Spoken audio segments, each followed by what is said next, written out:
आपका chapter 5 AP, इसमें हम लोगों ने कल इसकी बेसिक डेफिनेशन क्या थी वो देखी थी।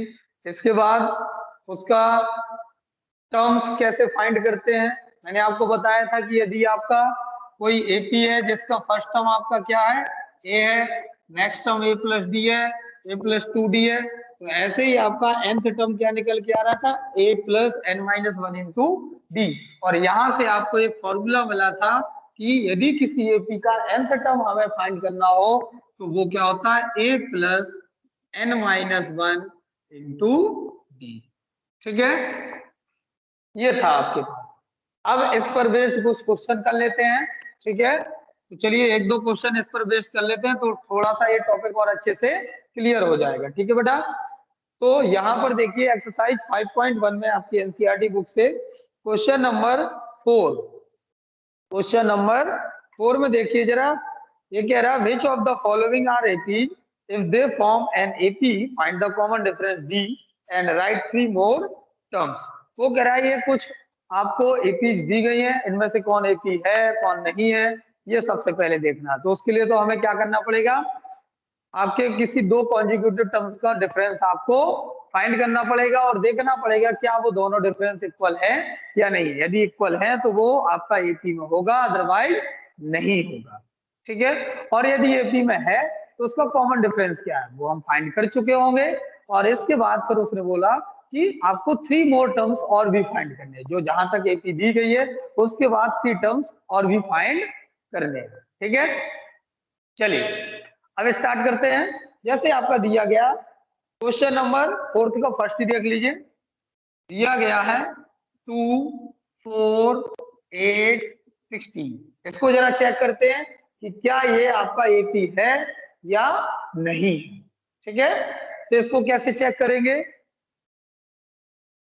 इसके लिए आपको क्या करना पड़ेगा, आपको कॉमन डिफरेंस फाइंड करना पड़ेगा। उसके लिए आपको देखो 4 माइनस 2, यहाँ पे 2 आया, लेकिन यदि आप 8 माइनस 4 फाइंड करो तो यहाँ पे 4 आया, यानी कि क्या ये कॉमन डिफरेंस इक्वल हुआ, नहीं है, यानी कि आपकी ये एपी नहीं होगी। ठीक है, तो आप लिखोगे it is not a AP. ठीक है, फिर इसका जरा क्वेश्चन नंबर सेकंड देखते हैं। क्वेश्चन नंबर सेकंड में दिया 2 कॉमा 5/2 कॉमा 3 कॉमा 7/2 कॉमा इस प्रकार से। ठीक है, अब जरा इसका चेक करते हैं कि क्या ये एपी है कि नहीं। कॉमन डिफरेंस फाइंड करेंगे तो आएगा 5/2 माइनस 2, सॉल्व करने पर आएगा 1/2। ठीक है, और यदि यदि आप 7/2 माइनस 3 करोगे तब भी आपका 1/2 आया, यानी कि यहाँ पर आपका एपी आ रहा है। तो आप बोलोगे कॉमन डिफरेंस आपके क्या है, इक्वल है, तो आप लिखोगे ये क्या होगा, आपका ये एपी होगा।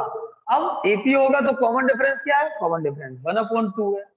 फिर वो कह रहा है 3 मोर टर्म्स और भी आपको फाइंड करने हैं। आपको कहां तक दिया गया है, 7/2 तक, तो आपको 3 मोर टर्म्स और फाइंड करने हैं। मतलब आप क्या करोगे, इसके आगे का और टर्म फाइंड करोगे, तो आपको पता है। ठीक है, 3 मोर टर्म्स।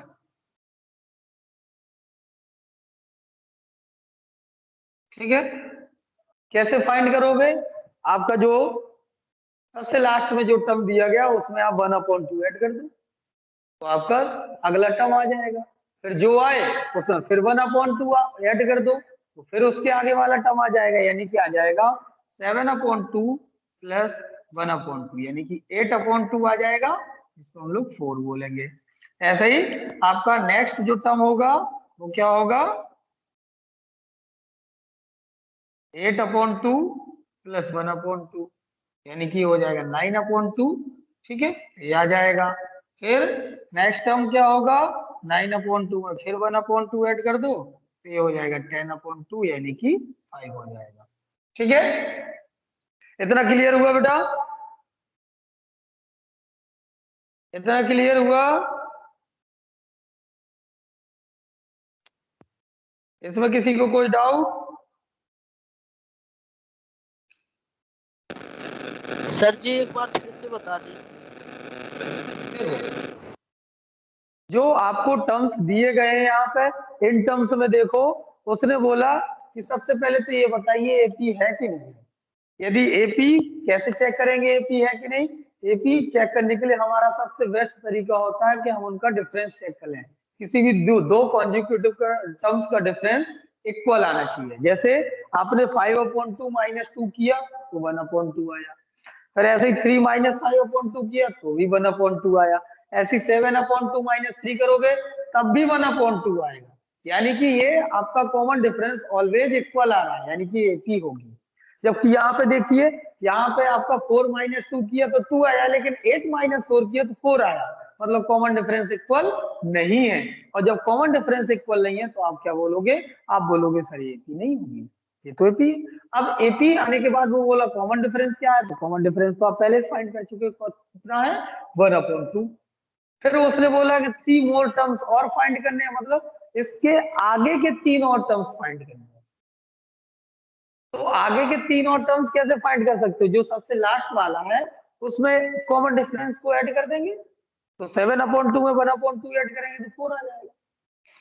फिर जो 4 आया उसके आगे वाला टर्म चाहिए तो उसमें फिर 1/2 ऐड कर देंगे, तो नया आगे का टर्म आ गया। फिर उसके बाद एक अगला टर्म चाहिए, तो जो पीछे वाला टर्म है उसमें फिर 1/2 ऐड कर देंगे, तो उसके आगे वाला टर्म आ जाएगा। या इसका एक और तरीका है कि आपके पास ए दिया गया है और डी दिया गया है। ए यहाँ पे क्या है? ये आपका डी तो आपका कितना है? 1/2। और ए क्या है यहाँ पे? हाँ बेटा, डी निकालने के लिए फॉर्मूला जी होता है A2 और -A1। हाँ यही होता है डी फॉर, वही तो मैं कर रहा हूँ, देखो ना, यही तो कर रहा हूँ। A2 - A1 का मतलब क्या है? कि दूसरे टर्म में से फर्स्ट टर्म को माइनस करना, यही तो है। ऐसे ही यहाँ पर जो डी का बेसिक स्टैंडर्ड फॉर्मूला होता है वो होता है an - an-1। इसका मतलब ये होगा कि nth टर्म में से n-1th टर्म को माइनस कर दो, यानी कि पीछे वाले टर्म में से उसके जस्ट आगे वाले टर्म को माइनस कर दो तो डी आ जाएगा। यही तो मैंने किया यहाँ पे, देखो फर्स्ट टर्म सेकंड टर्म में, फर्स्ट सेकंड टर्म में से फर्स्ट टर्म को माइनस किया, ऐसे ही फोर्थ टर्म में से थर्ड टर्म को माइनस किया, है ना? यानी कि nth टर्म में से n-1th टर्म को आप माइनस कर दीजिए बस, तो डी आपका आ जाएगा। ठीक है, तो इस तरीके से आपके तीनों टर्म्स आ गए आगे। अब इसका दूसरा एक और तरीका है कि कोई बच्चा कहे सर मुझे ये समझ में नहीं आ रहा, मजा नहीं आ रहा, तो मैं कहूंगा बेटा कोई बात नहीं, तुमने nth टर्म का फॉर्मूला पढ़ा है? बोले हाँ सर पढ़ा है। क्या पढ़ा? Sir a + n-1 into D होता है। अब sir a + n-1 into D होता है, तो आपके पास क्या होना चाहिए? a होना चाहिए, n होना चाहिए और d होना चाहिए, और तीनों यहाँ पे हैं आपके पास। क्या है? देखो d की वैल्यू तो आप 1/2 पहले निकाल चुके हो, a की वैल्यू जहां से सीरीज स्टार्ट होती है आपकी प्रोग्रेशन, वही आपकी a की वैल्यू होती है, यानी कि a की वैल्यू यहाँ क्या है? 2। और n की वैल्यू क्या है? आपको कितने टर्म दिए गए हैं? 1 2 3 4, यानी कि मुझे 3 और टर्म चाहिए, तो मुझे 5th टर्म चाहिए होगा, 6th टर्म चाहिए होगा एंड 7th टर्म चाहिए होगा। तो मैं क्या करूंगा? मैं कहूंगा सर 5th टर्म क्या आ जाएगा? फिर मैं लो ऐसे नहीं निकालना हूं, इसका दूसरा तरीका देख लो। ठीक है, आप कहोगे सर मुझे तो 4 के आगे के 3 और टर्म चाहिए, तो मैंने कहा बेटा 3 और टर्म का मतलब क्या होता है? 5th टर्म चाहिए। 5th टर्म क्या होगा? a + 4d, यही होगा ना? a + 4d होगा, कल ही मैंने बताया था कि जो ये देखो फॉर्मूला लिखा है, nth टर्म का मतलब क्या? a + n-1d, मतलब जो टर्म चाहिए उससे कम, कितना कम? 1 कम होना चाहिए d में मल्टीप्लाई। ठीक है, तो यहाँ पर 5th टर्म चाहिए तो a + 4d, लो सबकी वैल्यू रख दो। a की वैल्यू है 2, 4 की जगह 4 रखो, d की जगह 1/2, 2 2 जा 4, 2 + 2 कितना आया? 4 आया। और आपको क्या चाहिए? 6th टर्म चाहिए, तो 6th टर्म कैसे? a + 5d फाइंड करोगे। 5d का मतलब 2 + 5, d की जगह 1/2, तो a + 5/2 का मतलब 5 + 4, यानी कि 9/2। ठीक है, फिर इसके बाद आता है आपका सेवेंथ टर्म। सेवेंथ टर्म का मतलब क्या है, a प्लस सिक्स डी, यानी कि 2 प्लस 6 और d की जगह 1/2, तो ये आ जाएगा 5। तब भी देखिए वही वैल्यू आई ना, ठीक है। तो आप चाहे किससे फाइंड कर दीजिए, वो मैंने जनरल मेथड बता दिया, वो जनरल मेथड क्योंकि बता दिया क्योंकि थोड़ा सा दिमाग मेरा यही कह रहा था कि भाई आगे वाला टर्म चाहिए और कॉमन डिफरेंस 1/2 है, मतलब हर टर्म में 1/2 का डिफरेंस है, तो आगे वाला क्या आएगा 1/2 इसमें ऐड कर दो, फिर उसके वाला आगे वाला क्या आएगा, उस वाले में 1/2 का ऐड कर दो, फिर उसके आगे वाला क्या आएगा, उसके पीछे वाले फिर 1/2 ऐड कर दो, मैंने वैसे निकाल दिया। अब फॉर्मूले की बात है तो फॉर्मूले से ऐसे फाइंड कर लेंगे, ठीक है। अब नेक्स्ट है आपका क्या, तो इस तरीके से आपको ये वैल्यू फाइंड हमें कर लेनी है, आपसे ठीक है। क्वेश्चन पूछना, हाँ पूछिए बेटा। फॉर्मूला होता है ए एन कल n/2 ब्रैकेट में 2a फिर ब्रैकेट में n-1 इंटू डी ब्रैकेट। रुको 1 मिनट रुको, हाँ बोलिए क्या कह रहे हो बेटा, जरा फिर से बोलो। ये काय का फॉर्मूला होता है हाँ n/2 ब्रैकेट जैसा, ठीक है। ये आपका जो अभी मैंने आपको nth टर्म वाला फॉर्मूला बताया ना, उसी का फॉर्मूला होता है, देखना जरा। ए nth टर्म मैंने आपको क्या बताया, a प्लस, नहीं, ये आपका जो फॉर्मूला होता है वो होता है आपका nth टर्म का सम का, तो ये फॉर्मूला है ये किसका होता है, n टर्म के सम का। जैसे मैंने कहा कोई एपी है, एपी के शुरुआत के 10 टर्म का सम चाहिए, ठीक है, और आपको n की वैल्यू नहीं है पता, या n की वैल्यू पता है तो d की वैल्यू पता नहीं है,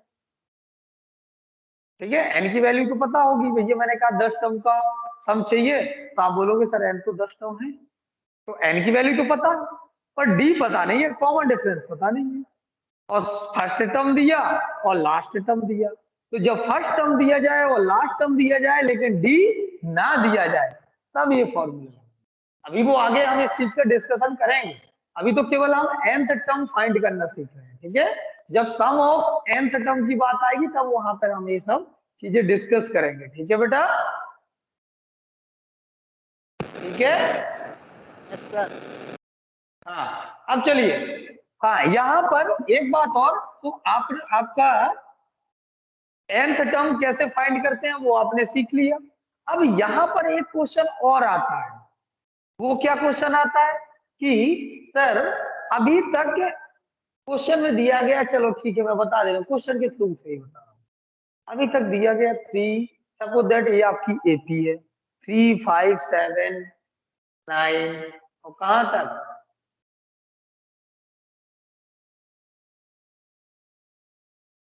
ये लास्ट वाला जो आपका जा रहा है सपोज दैट है 210 तक जा रहा है, ठीक है, सपोज दैट ऐसा मान लेते हैं 210 तक में भी जा रहा है, ठीक है, 1 से स्टार्ट हो रहा है 1 3 5 7 9 और यहाँ पर लास्ट में 209 तक जा रहा है, ठीक है।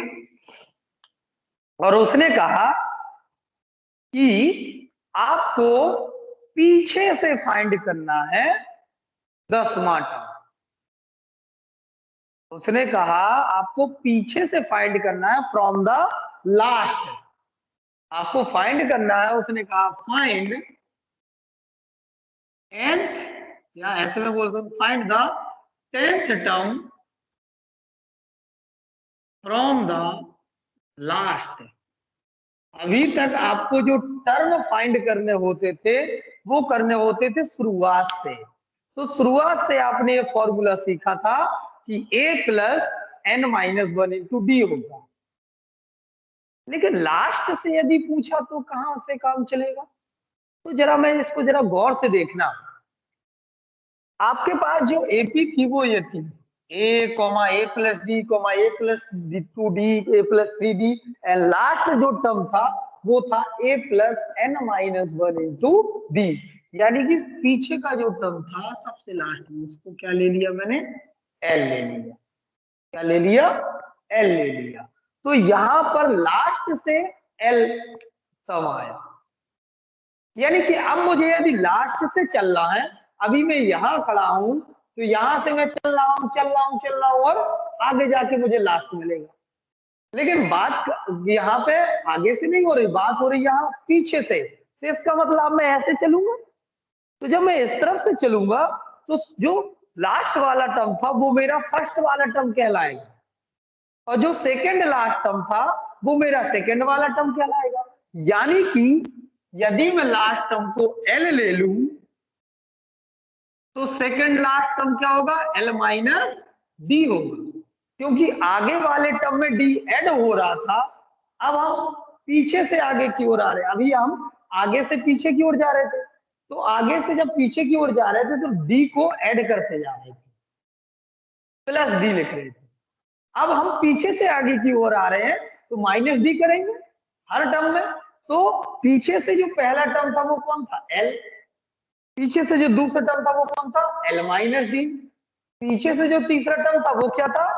L minus two D. ऐसे ही पीछे से जो लास्ट टर्म होगा एल माइनस कितना डी आएगा? N minus L minus N minus one D. ठीक है, यानी कि जो आपका nth टर्म होगा फ्रॉम लास्ट वो आ जाएगा L minus N minus one into D. ठीक है, फ्रॉम द लास्ट को मैं रिप्रेजेंट करे दे रहा हूं एल एन से। ठीक है, तो जो आपका फ्रॉम द लास्ट टर्म आएगा वो क्या होगा बेटा? L minus N minus one into D. ये लास्ट से होगा टर्म। ठीक है, अब कोई बच्चा आता है और कहता है सर लास्ट वाला टर्म ही ना दिया गया हो तो क्या करेंगे? सपोज दैट ये लास्ट वाली वैल्यू नहीं दी गई। अब जब लास्ट वाली वैल्यू नहीं दी गई तो आप क्या करोगे फिर? तो उसके लिए आपको क्या करना पड़ेगा? तो फ्रॉम द यदि लास्ट वाला वैल्यू नहीं दी गई तो आपके पास एक और तरीका सॉल्व करने का, कि जैसे उसने कहा कि ये सीरीज है, चलिए ठीक है, नहीं यहां पर आपको लास्ट टर्म दिया जाएगा, यहां पर आपको लास्ट टर्म हमेशा दिया जाएगा। लास्ट टर्म ही दिया जाएगा तो ये बोला जाएगा कि यहाँ पर 50th टर्म है, 50 टर्म तक जा रहा है। ठीक है, तो भी आप यहाँ से फाइंड कर सकते हो।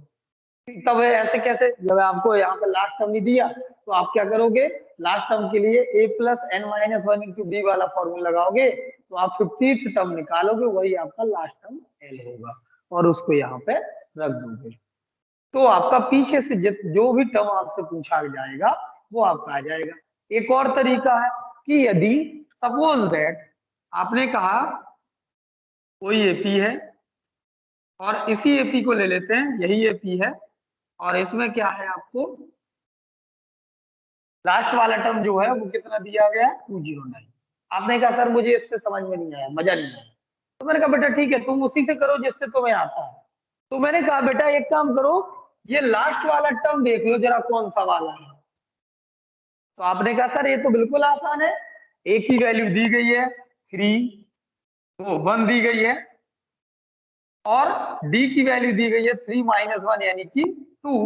तो एन की वैल्यू मुझे फाइंड करना है, तो एन की वैल्यू फाइंड करना, जबकि nth टर्म तो दिया गया ना 209, nth टर्म तो आपको दिया गया, मैंने इसको लेट कर लिया कि जो ये लास्ट टर्म दिया गया है यही आपका क्या है? nth टर्म है। तो nth टर्म तो दिया गया है 209, तो मैंने कहा nth टर्म तो मतलब क्या है? n की वैल्यू निकालूं कि आखिर कौन सा ऐसा टर्म है जो 209 है। तो मैंने कहा भैया ठीक है, लेट किया कि nth टर्म है तो आप लिखोगे a plus N minus one into D. अब nth टर्म की वैल्यू दी गई है 209, a की वैल्यू दी गई है 1, n हमें फाइंड करना है, d की वैल्यू है 2। ठीक है, फिर इधर आ जाएगा 208, 1 को इधर ले आओगे तो माइनस में जाएगा 208 और अपॉन में 2 चला जाएगा तो n माइनस 1, यानी कि यहाँ पे कैंसिल होने पर आएगा 104, 1 आएगा इस तरफ तो आ जाएगा, मतलब 105th टर्म क्या होगा? 209। लेकिन उसने आपसे क्या पूछा? वो कह रहा फ्रॉम द लास्ट बताइए कौन सा वाला टर्म होगा।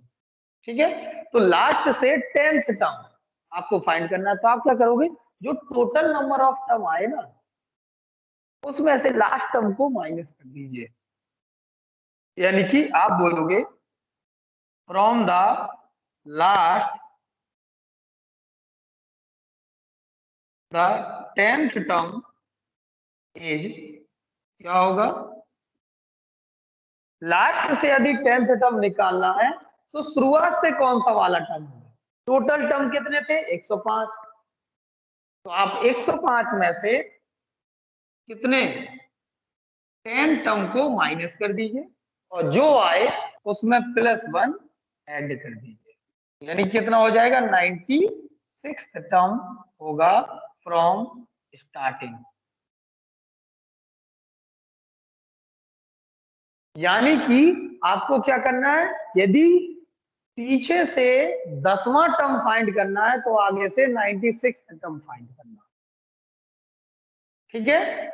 वो कैसे निकालोगे 96, आप टोटल टर्म फाइंड कर लीजिए, जो आपका लास्ट टर्म दिया गया है उसको nth टर्म के इक्वल करिए और वहां से n की वैल्यू निकालिए और पीछे से जितने टर्म पूछा गया n में से उनको माइनस करिए, जो आए उसमें +1 ऐड कर दीजिए, तो आगे से 96 टर्म फाइंड कर दीजिए। यानी कि जो यदि आप फाइंड करोगे तो जो 96 टर्म होगा वो क्या होगा आपका, वो हो जाएगा आपका 96 टर्म, क्या हो जाएगा, आ जाएगा a + 95d, यानी कि a की वैल्यू है आपके पास 1 और 95 d की वैल्यू है 2, 1 + 1 90, यानी कि जो लास्ट से 10th टर्म होगा वो होगा 191, यानी कि शुरुआत से वो 96 टर्म होगा। और यदि इस वाले फॉर्मूले से निकालोगे तो भी यही आएगा, देखना n की वैल्यू आपने रखी कितनी,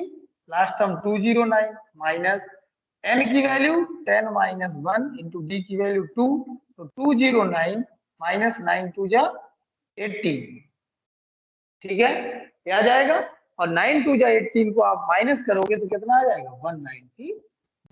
तो देखिए दोनों तरफ से आपकी वैल्यू इक्वल आई, चाहे तो आप इस वाले फॉर्मूले से करिए L - n - 1, यदि लास्ट टर्म आपको दिया गया है तो लास्ट टर्म और लास्ट से ही पूछा गया तो आप डायरेक्टली फॉर्मूला का यूज करिए।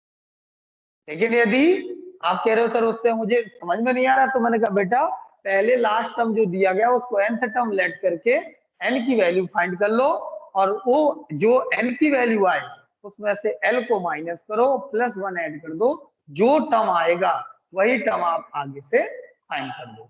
क्लियर बेटा? Yes sir. चलिए अब आपको इससे रिलेटेड क्वेश्चन सॉल्व करके लाना है।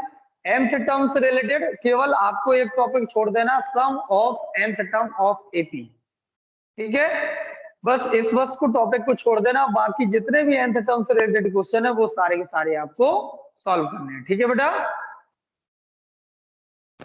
Okay sir.